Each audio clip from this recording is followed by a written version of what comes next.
Ethan sat at his desk, staring at the pile of unfinished projects and goals he had once promised himself to achieve. "I'll start tomorrow," he muttered to himself as he had so many times before. But deep down he knew tomorrow would never come. It never did. He had all the potential in the world, dreams that reached the sky, yet each day he found a new excuse. "It's not the right time.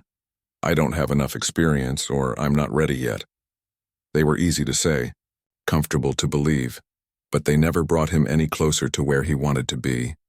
Every excuse, while offering a brief sense of relief, only left him feeling more trapped. Ethan's fear of failure had built a cage around him, and the more he held back, the harder it became to break free.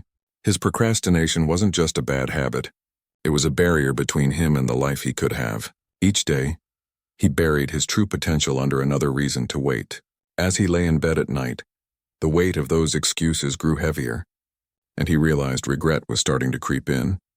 Ethan was sitting at his favorite cafe, scrolling through his phone when the email notification popped up. It was from the company he had always dreamed of working for, an opportunity he had passed up months ago, thinking he wasn't ready. He hesitated at first, then opened it. His heart sank as he read the subject line, "Position filled." The email was polite but firm, informing him that the job he had wanted so badly was now gone, given to someone else.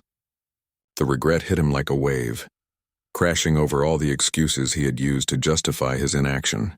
He'd been afraid to step out of his comfort zone, and now that opportunity was gone forever. That night, Ethan wandered the streets, his mind racing. It was then that he met Frank, an older man who had once been in a similar position. Frank looked at him with a mix of compassion and blunt honesty. "You can keep waiting for the perfect moment, Ethan, or you can start making those moments yourself," Frank said. "No one's going to hand you success. It's up to you to build it." In those few words, Ethan felt the weight of his excuses finally lift. For the first time, he realized that his future wasn't a matter of luck or timing. It was in his hands. The next morning, Ethan woke up early, determined to make a change.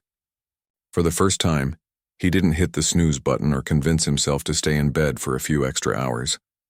He got up, made his bed, and sat down with a notebook. He wrote down his goals, not vague dreams, but specific actions he needed to take. Apply to 5 companies this week. Start working on my portfolio. Read 1 chapter of a self-improvement book every day. His plan was simple, but clear. The first few days were challenging. His old habits tugged at him, tempting him to retreat to the comfort of inaction. There were moments when he doubted himself, when he felt like he wasn't making any progress. But instead of giving in, he reminded himself that change wasn't instant. He focused on the small wins, finishing a task, applying for a job, reading a chapter, and celebrated them. Slowly, he began to notice a shift.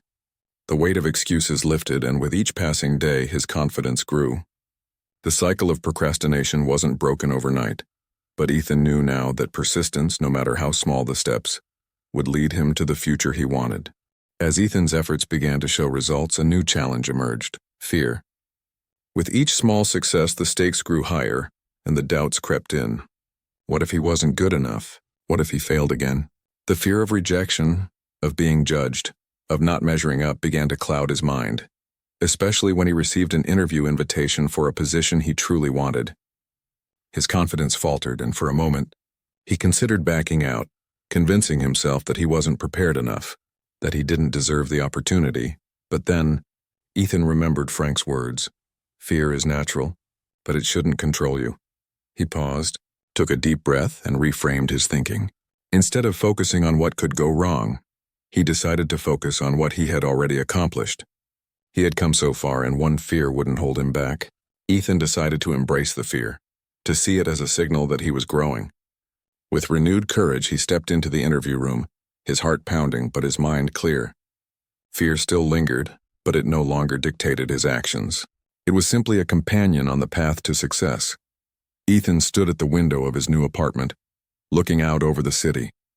It had been a year since he had made the decision to stop making excuses.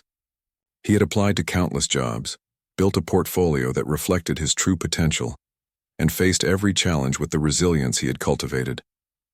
The promotion he had worked so hard for was now his, but more than the achievement, it was the realization that he had finally taken full control of his life that filled him with pride. He wasn't waiting for life to hand him opportunities anymore. He was creating them. His success wasn't the result of luck or timing. It was the result of his consistent effort and the shift in his mindset. Ethan understood now that he was the architect of his own future. No one else could build it for him. Looking back, he saw how far he had come. He had conquered his doubts, faced his fears, and learned that with hard work, anything was possible. With a smile, he turned away from the window and took a deep breath. The journey wasn't over, but he knew now that he was capable of anything. He was in charge of his destiny, and nothing could stop him. Ethan encouraged anyone listening to do the same. Take charge, let go of excuses, and start building the future you deserve. The power was always in your hands.